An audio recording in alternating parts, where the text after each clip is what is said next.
Welcome everybody. আজকের এই ভিডিওটির মাধ্যমে আমরা শুরু করতে যাচ্ছি নতুন একটি সিরিজ, যেখানে এইচএসসি স্ট্যান্ডার্ড যে হিসাব বিজ্ঞান বিষয়টি রয়েছে তার অন্তর্ভুক্ত বিভিন্ন টপিক সম্পর্কে বিস্তারিত আলোচনা করা হবে। আমাদের আজকের এই ভিডিওটির টপিক হিসাব তথ্য ব্যবহারকারী কারা বা হিসাব তথ্যের ব্যবহারকারী। তো এই পুরো সিরিজটি জুড়ে আপনাদের সাথে থাকবো আমি মোহাম্মদ মনোয়ার হোসেন লিখন। দর্শক, চলুন যাওয়া যাক আজকের মূল ভিডিওতে। হিসাব তথ্যের ব্যবহারকারী বা ইউজার্স অফ অ্যাকাউন্টিং ডেটা সম্পর্কে যদি আমরা বলতে চাই, তাহলে প্রথমেই আমাদের সামনে আসবে দুটি পক্ষ, এক অভ্যন্তরীণ পক্ষ, দুই বাহ্যিক পক্ষ। এখানে অভ্যন্তরীণ পক্ষ বলতে সেই সকল পক্ষগুলোকে বোঝানো হয়েছে যারা মূলত প্রতিষ্ঠানের ভেতরে অবস্থান করে এবং প্রতিষ্ঠানের স্বার্থে বিভিন্নভাবে হিসাব তথ্যগুলোকে ব্যবহার করে। প্রথমেই আছে মালিক পক্ষ। আমরা জানি প্রতিষ্ঠানের মালিক কারা। এরা মূলত প্রতিষ্ঠান সম্পর্কে ওভারঅল একটি ধারণা নিতে চায় এবং তাদের বিনিয়োগের যে বর্তমান অবস্থা বা ফলাফল সেটি সম্পর্কে জানতে চায়। এই কাজের জন্যই তারা প্রতিষ্ঠানের অভ্যন্তরীণ হিসাব তথ্যগুলোকে পর্যালোচনা এবং বিশ্লেষণ করে। এর ফলে তারাও এক ধরনের হিসাব তথ্য ব্যবহারকারী। এরপরে রয়েছে ব্যবস্থাপনা পক্ষ। ব্যবস্থাপনা পক্ষ মূলত একটি প্রতিষ্ঠানের প্রাণকেন্দ্র বলা যায়। তারা প্রতিষ্ঠানের বিগত দিনের বিভিন্ন বিষয়কে পর্যালোচনা করে এবং সেগুলোর উপর ভিত্তি করে তারা তাদের ভবিষ্যৎ কর্মপরিকল্পনা নির্ধারণ করে। এই কাজের জন্যই তারা হিসাব তথ্যকে ব্যবহার করে। এরপরে রয়েছে অভ্যন্তরীণ নিরীক্ষক। অভ্যন্তরীণ নিরীক্ষকরা বিভিন্নভাবে হিসাব তথ্য ব্যবহার করতে পারে। তার মধ্যে তাদের যে মূল উদ্দেশ্য সেটি হচ্ছে হিসাব রক্ষকদের উপস্থাপনকৃত যে সকল হিসাব তথ্য থাকে সেগুলোর সত্যতা এবং বাস্তবতা এবং নিরপেক্ষতা যাচাই করা। এই কাজের জন্য তারা হিসাব তথ্যকে বিভিন্ন হিসাব বিজ্ঞান সম্পর্কিত টুলস ব্যবহার করে পর্যালোচনা এবং বিশ্লেষণ করে থাকে। এরপরে আমরা যদি বলি বাহ্যিক পক্ষ সম্পর্কে, এই বাহ্যিক পক্ষ মূলত প্রতিষ্ঠানের বাইরে অবস্থান করে এবং তারা নিজ নিজ স্বার্থের জন্য একটি প্রতিষ্ঠানের হিসাব তথ্যকে বিশ্লেষণ করে বা হিসাব তথ্যকে ব্যবহার করে থাকে। বাহ্যিক পক্ষের মধ্যে অন্তর্ভুক্ত রয়েছে মোট 12টি পক্ষ। তাদের মধ্যে প্রথমেই রয়েছে বিনিয়োগকারীগণ। বিনিয়োগকারীগণ মূলত একটি প্রতিষ্ঠানে বিনিয়োগ করার পূর্বে সেই প্রতিষ্ঠানের আর্থিক অবস্থা এবং তাদের সক্ষমতা সম্পর্কে জানতে চায় এবং তাদের বিগত দিনের ইতিহাস পর্যবেক্ষণ করতে চায়। এই কাজটির জন্যই তারা হিসাব তথ্যকে ব্যবহার করে। এরপরে রয়েছে সরকার। একটি সরকারের মূল আয়ের উৎসই হচ্ছে আয়কর বা কর নির্ধারণ।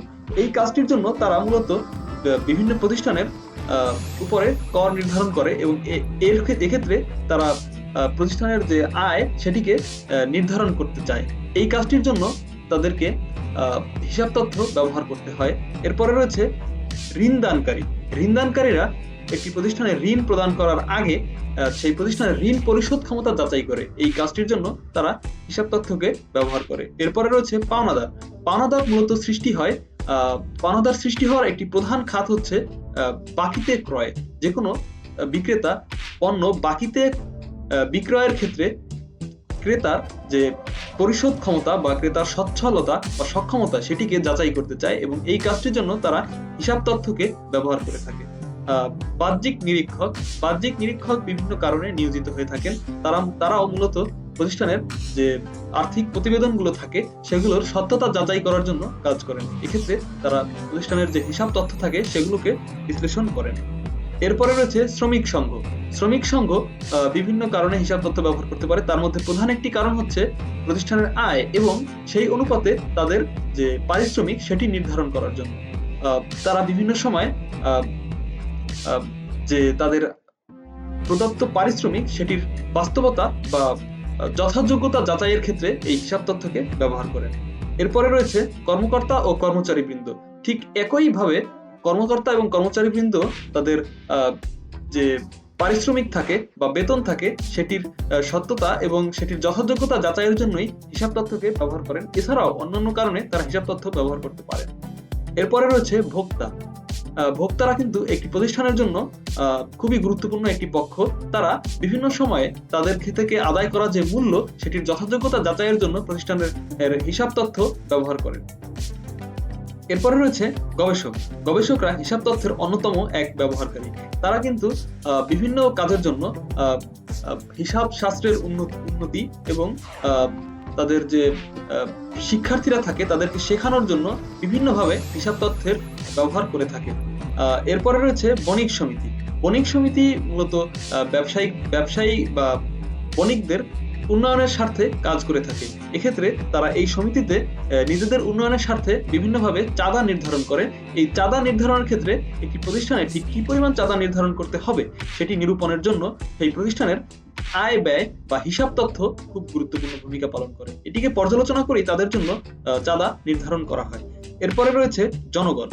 দেশের জনগণ যখন সচেতন হয় বা তারা কিন্তু অনেক সময় বিভিন্নভাবে একটি দেশে অবস্থানরত বা দেশে চলমান যে সকল ব্যবসায়িক প্রতিষ্ঠান থাকে সেগুলোর সম্পর্কে জানতে চায় এবং তাদের কর্মকাণ্ড সম্পর্কে অবগত থাকতে চায়। এই কাজটির জন্য তারা কিন্তু হিসাব তথ্যকে ব্যবহার করে থাকে। এরপরে রয়েছে স্টক এক্সচেঞ্জ।